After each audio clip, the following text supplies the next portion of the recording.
Hi, I'm Tim Neubauer. Welcome to Safety Moment. Our topic for the day is why should you do a safety audit? Not to sound cliche, but safety doesn't happen by accident. Accidents are less likely to occur when there are systems and processes in place that minimize exposure to hazards, whether by design or by natural happenstance. Auditing your safety program will help identify gaps in your program that could lead to costly incidents. Before we begin, this is not an inspection article. Inspections focus on, is there a fire extinguisher on the wall? An audit looks for who selected it, how is it located, who manages the inspection process, and who maintains it. Let's start by defining an accident. According to Merriam-Webster, an accident is an unforeseen or unplanned event or circumstances. Other sources state that in an unfortunate incident that happens unexpectedly and unintentionally, typically resulting in damage or injury. In both examples, it's unforeseen or unexpected. From another perspective, we could call these events incidents, defined as likely to happen because resulting from or actions likely to lead to grave consequences. If we change mindset from accidents are not preventable to incidents which have root causes, this will help us throughout this process. We can now look for solutions rather than stuff happens. The second concept we need to cover is that risk cannot be eliminated. In the UK, risk management is based on a theory of ALARP, as low as reasonably practical, or ALARA, as low as reasonably achievable. We need to acknowledge this concept is accurate and design safety systems practically. What do we look for in an audit? Well, that depends. There are a number of options. The first is a general audit. This is usually conducted by a third party, highly experienced and potentially a certified safety professional auditor. They will examine every document, policy, procedure, physical hazards, interview employees at all levels. The next type of audit is usually done internally and can be of a general scope or a more focused scope. An example of a focused audit is reviewing all the training records at a company for accuracy and expirations. Before the audit begins, we need to determine what standards you are auditing to. Most people would say audit to the OSHA standard. That would be great, but that is closer to an inspection. OSHA requires 14 written plans if applicable. That means we probably need to look for more sources of help for a safety audit. Don't worry, OSHA has the 2015 publication called OSHA Safety and Health Program Management Guidelines, which is free from their website.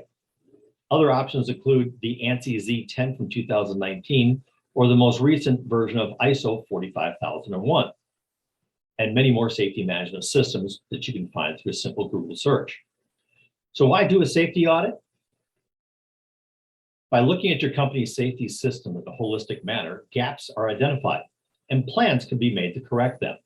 In most cases, it may take a year to work the gaps down.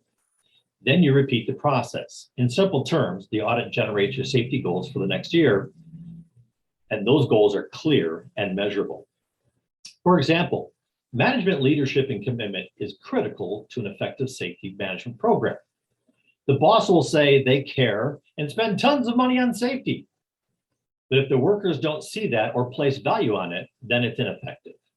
Going out and talking to the workers about safety may have more impact on the perception of leadership than spending money. Another benefit of a safety audit is getting employee engagement. I often use the workers to help me audit. They teach me their processes, and I in turn find out their perceived or actual concerns about safety. Those interactions are tracked and compiled into the audit final results and often turn into action items. An audit does include a physical hazard analysis, but the main focus for an audit is how it is reported, corrected, and tracked, so incidents or events don't happen again. Seems simple, but a lot of times the inspection report goes unreviewed and is simply filed away. Tracking hazards and the resolution of them is a huge benefit for both the employer and the employees in the reduction of risk. Training is also an audit item. Most of the time, companies look for the sign-in sheet or certificate. That's it. Those are vital and necessary items to an audit, but the bigger item is the effectiveness of the training. Look at the cost of sending 20 people to a class where the facilitator reads off a slide for 2 hours, hands out a quiz at the end. To some, they are trained. To others, the company just lost 40 hours of labor, plus the cost of the facilitator, and the employees do not remember what they were taught the next day.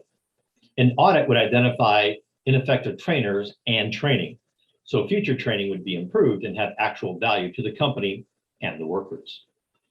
I've read a lot of safety manuals as an auditor, and I read them every page. Companies often buy a safety manual or inherit one. Then as time goes by, they add things, no one reads the original, and we have conflicting rules, mismatched styles, and oftentimes another company's name or their manager's names or titles still in the document. An audit will identify these issues and even help align responsibilities within the safety program to your current org chart. Again, what are the benefits of a safety program audit? In this article, I highlighted a few auditable topics and the results for each. It is certainly not all inclusive of the benefits. Safety doesn't happen by accident. It is a well-defined functioning plan with clear responsibilities. I'm Tim Neubauer, safety professional, and this is your safety moment.